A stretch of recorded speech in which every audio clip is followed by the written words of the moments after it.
Hello Aquarius, Sun, Moon, Rising, and Venus signs. Kamusta kayo? Sana po nasa mabuti kayong kalagayan. Welcome back po sa Star Tarot. At kung bago kayo dito, welcome din po kayo.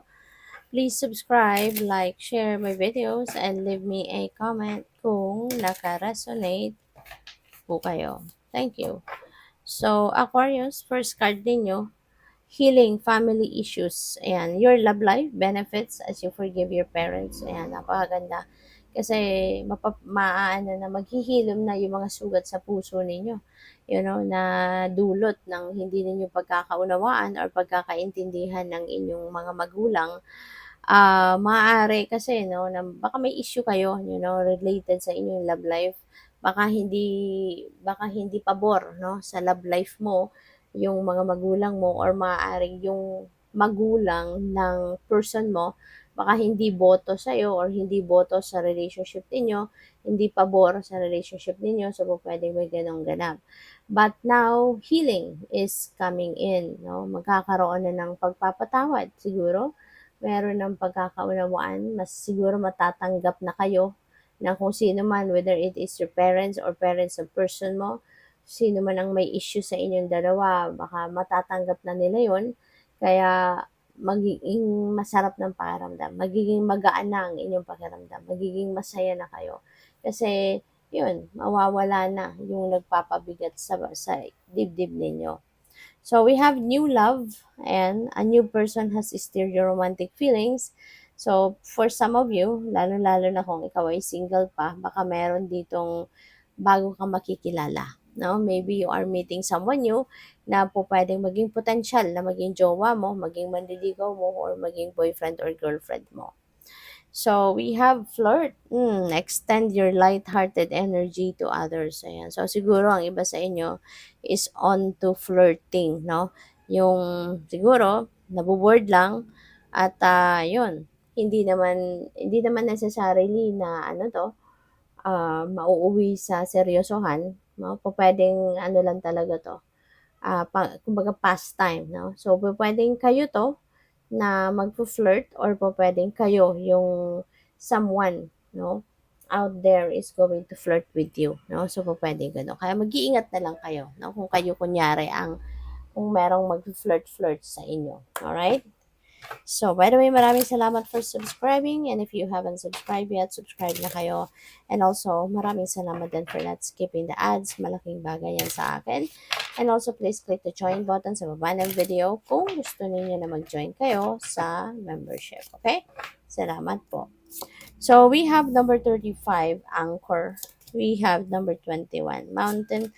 We have number 15, Bear. Ayan. So, yung mountain na to, maaari na possible na magkaroon dito ng problema kayo, or pwede ng iba sa inyo mayroon ng pinagdadaan ng problema. No? And that could be related to this ano problema ninyo with parents, no? But ngayon talagang sadyang wala namang permanente sa mundo, 'di ba? At itong pag-aaway ninyo or hindi pagkakaintindihan with parents, hindi rin naman yan magtatagal, 'di ba? There is healing already sa mga family issues ninyo. Kaya kung yan ang pinoproblema ng iba sa inyo, rest assured, no, na magiging maayos na ngayon ang inyong pagaramdam kasi maghihilom na, masosolve mo na yung problema.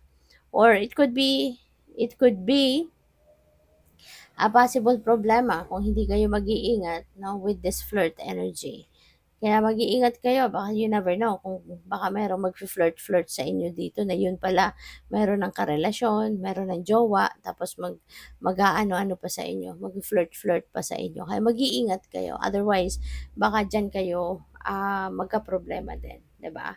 Kaya yun, maging ano kayo, maging mapagmatsyag, no? At magtanong, 'di ba? Kasi para maiwasan ang problema. So, with the bear energy, maaari na ang iba sa inyo dito is building or laying a solid foundation in your relationship. Maaari kasi na bago, 'di ba? Yan, meron tayong new love energy. So, pwede na dito sa pagpasok ninyo sa bagong romantic relationship, maaaring sinisikap mo, 'no, at ng inyong person na makapag-build kayo ng strong and stable relationship, sa bawat isa, Kasi siyempre ano kayo, mag-a-adjust pa kayo sa isa't isa, makikiramdam pa kayo sa isa't isa. Pero ang mahalaga, 'di ba, sinisikap ninyo na maging stable at, magkaroon ng matibay, 'no, strong na foundation, kayong dalawa sa inyong relationship, which is good. Para kahit ano man ang bagyo, 'no, na dumating sa buhay ninyo, wala kayong magiging problema. So with the anchor energy, ah, pupuwedeng, may mga issues, 'no? This could be a warning para sa inyo for those of you na nagsisimula pala na relasyon.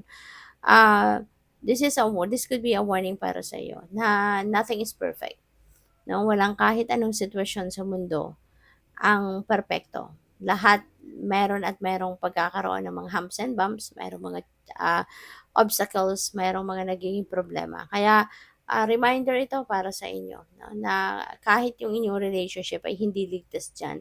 Kaya kailangan talaga na laging bukas ang inyong communication lines, be open and honest, 'no, sa inyong person para maging gano'n din yung person mo sa iyo, 'di ba? Dapat lahat lang pinag-uusapan. Kung meron kayong nararamdaman na medyo uneasy ka, sabihin mo sa person mo para maintindihan ka ng inyong person at, maging aware din yung person mo sa iyong nararamdaman, 'di ba? Puwedeng gano'n. Kaya ayun, tignan natin kung ano pa ang ganap for some of you, Aquarius. And always remember, 'no, na collective reading ito. Kaya hindi ito lahat ng mensahe dito magre-resonate sa'yo. Kunin mo lang kung ano yung magre-resonate sa'yo. Okay? So, we have, the Four of Pentacles. Ayan. So, maaari na there is money involved dito sa mga usapin ninyo, 'no, ng inyong person.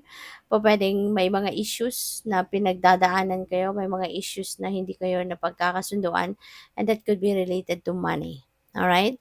So, yun ang napi-pick up ko diyan. Baka kasi marami kayong pera or maaaring patuloy ang pagpasok ng inyong kaperahan, Aquarius, maaaring maraming blessings, financial blessings ang dumadating at baka hindi kayo nagkakasundo, 'no, kung papaano ninyo ima-manage yung inyong kaperahan.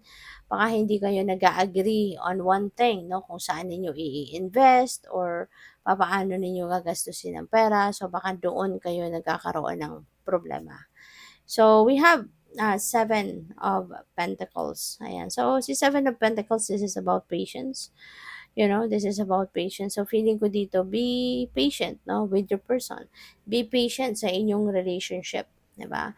Kasi, kung ano man yung, siguro, hinahangad ninyo, no, na ma-achieve ninyo, sa inyong relasyon, 'di ba? Hindi naman ninyo 'yun mamamadali, no? Kasi you really can't rush anything na hindi naman, lalo-lalo na kung hindi 'yan kaparte ng plano ng Divine Universe, 'di ba? Kahit anong pilit mo, kahit anong gawin mo, 'di ba? If it's not, meant to happen yet, it won't happen. Kaya kailangan na magpasensya, okay? Lalo-lalo na sa bawat isa, kailangan din ng pasensya. Kasi magkaibang tao kayo, 'di ba? Magkaiba ugali ninyo, magkaiba yung mga perspective ninyo, magkaiba yung mga, saloobin ninyo, 'di ba? Magkakaiba yung gusto ninyo. Kaya, kailangan talaga ng respeto at kailangan ng pasensya sa bawat isa din, okay? So, what else? We have the moon. Pakinggan mo yung inyong intuition. Okay? Follow what your intuition is telling you. And, yun, pakinggan mo at, pagtiwalaan mo kung anong binubulong ng intuition sa'yo. At, maraming sigurong divine guidance, no? Messages, intuitive messages ang pinapadala sa iyo ng Divine Universe through your intuition. Kaya pakinggan mo to para hindi ka magkamali sa iyong pagdedesisyon kahit anumang klaseng desisyon ito na gagawin ninyo. Okay? So, good luck. Thank you for watching. Love and light. Namaste.